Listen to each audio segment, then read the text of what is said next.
Perkenalkan, saya Perawat Jaudakar Adelia yang ingin memeriksa Ibu pada pagi ini ya. Sebelumnya ini benar dengan Ibu Karina? Umur berapa?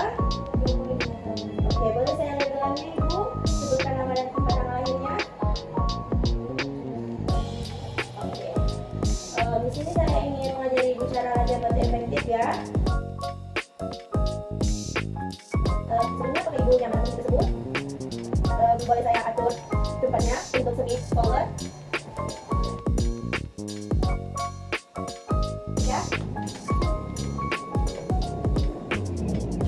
Ibu, saya akan menjadi cara jabat efektif. Sebelumnya kita alatkan nafas dulu. Mulai tarik nafasnya sama 2 detik, lalu tahan 4 detik, hembuskan samanya. Oke, langsung saja. Ibu boleh menarik nafas seperti tadi yang sudah saya ajari sama 3 kali, lalu pada nafas ketiga Ibu boleh mengangkat batuk sekali ya. Kedua Ibu, sekali lagi. Baiklah Ibu, jadi jabat efektifnya sudah. Apabila Ibu ingin Ibu memerlukan bantuan,